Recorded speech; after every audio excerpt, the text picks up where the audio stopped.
నమస్కారం అండి. మనకిప్పుడు మహాలయ పక్షాలు అనేది మొదలవుతున్నాయి. ఈ మహాలయ పక్షాలు అనేటప్పటికీ మనందరం కూడా మన పితృదేవతలకు అంటే మరణించిన మన తండ్రి తాత ముత్తాతలు తలుసుకుంటూ పుత్రులు నిర్వహించే శ్రాద్ధ తర్పణాలను పిండదానం అంటారు. పితృయజ్ఞాలను విధులను జరిపించుకోవడానికి నిర్దేశించబడిన ఈ 15 రోజులనే మహాలయ పక్షాలు అని కూడా అంటుంటారు. మరణించిన మన పితృదేవతలకు భక్తిగా ఆహారాన్ని అందించి వారి ఆకలి తీర్చడమే ఈ మహాలయ పక్షాలకు ఉద్దేశం అని మనం తెలుసుకోవాలి ఖచ్చితంగా. అయితే వాళ్ళ ఆకలి తీర్చడం ఏమిటి?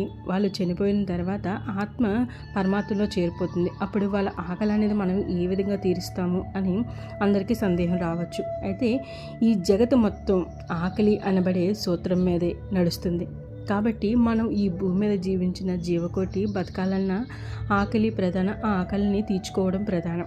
అలాగే ఈ భూమిని విడిచి జీవాత్మ పరమాత్మలో చేరడానికి వెళ్ళిన ఆ జీవాత్మకి కూడా ఆకలి అనే అన్నము ఆశ్రమంగా చేసుకొని ఆ పరమాత్మలోకి చేరుతారట. వాళ్ళకి స్వర్గప్రాప్తి అనేది దక్కుతుందట. అందుకే చెప్తుంటారు, ఏ దేవి దేవతలు పూజలు చేసినా చేయలేకపోయినా, వాళ్ళ అనుగ్రహం మనం పొందలేకపోయినా పితృదేవతల అనుగ్రహం అనేది తప్పనిసరిగా మనం పొందాలి. వాళ్ళకి విముక్తిని అనేది కలిగించాలి. అది మన ఒక బాధ్యత అని చెప్తుంటారు. అయితే మరణించిన ప్రాణి ఆత్మ రూపంలో పితృలోకంలో ఉంటుంది. అది ఆత్మ తన పూర్వ కర్మానుభవం కోసం తిరిగి ఈ భూమి మీదకి జీవాత్మగా అవతరించాలనుకుంటుంది. అందుకోసమని అన్నాన్ని ఆచరిస్తుంది. తద్వారా అన్నంతో మనం పెట్టే పిండం ద్వారా పురుషుడి ప్రాణిదేహంలోకి ప్రవేశించి శుక్లకణంగా రూపొంది స్త్రీ గర్భకోశంలో ప్రవేశించి శిశువుగా రూపొంది ఈ భూమి మీద మళ్ళీ జన్మిస్తాడు. అందుకోసమని తప్పనిసరిగా మనం అందరం కూడా పిండ ప్రదానాలు చెయ్యాలి అని చెప్తుంటారు. అయితే మరణించిన మన పితృలకు మోక్షం కలగాలంటే కర్మ పరిపక్షం కావాలి. అలా జరగాలంటే పితృదేవతలు దేహాన్ని ధరణ చేసి ఈ లోకంలోకి రావాలి. అలా రావాలంటే వారికి అన్నాన్ని ఆచరించవలసిందే, పుత్రుడే అందించాలి. అందుకే అంటారు కదా, తండ్రి మరణించిన కొడుకు పిండదానం చేయడం వల్ల పితృ రుణం అనేది తీరుతుంది అని చెప్తుంటారు.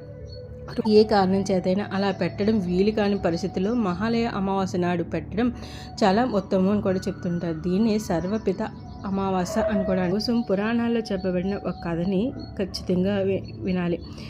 పూర్వం దానశీలుడిగా పేరు పొందిన కర్ణుడికి మరణానంతరం స్వర్గం ప్రాప్తించిందట.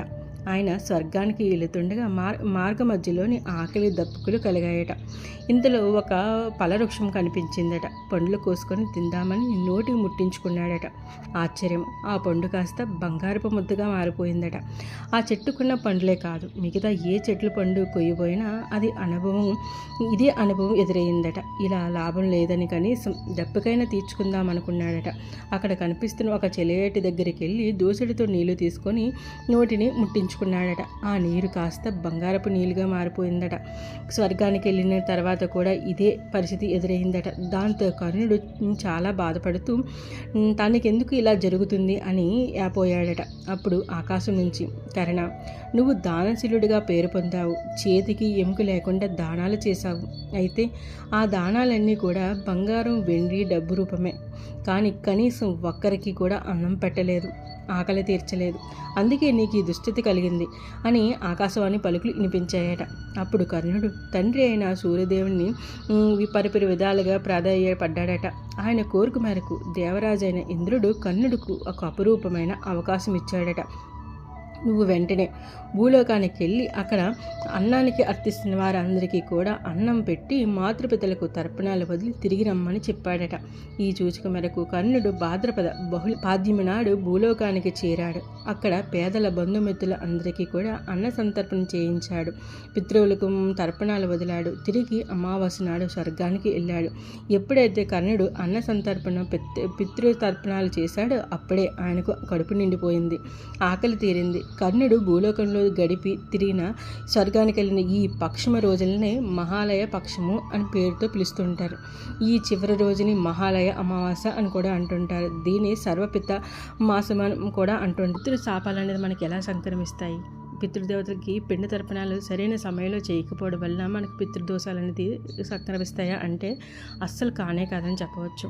అయితే మనకు బతికుండగా మన తల్లిదండ్రులను, మనకి భూమి మీదకి రావడానికి కారణమైన మన తల్లిదండ్రులను మనం అశ్రద్ధ చేయడం, వాళ్ళని ఈ మాటల ద్వారా కానీ చేతుల ద్వారా కానీ ఏదో ఒక రకంగా వాళ్ళని హింసించడం, వృద్ధాప్యంలోని వాళ్ళని ఒంటరిగా వదిలేయడం, వాళ్ళని వాళ్ళ మనసు విరోధించే విధంగా వాళ్ళ మీద మనం ప్రవర్తించడం, ఇవన్నీ కూడా పితృ శాపాలు ఆక్రమించడానికి కారణం కూడా అవుతాయట.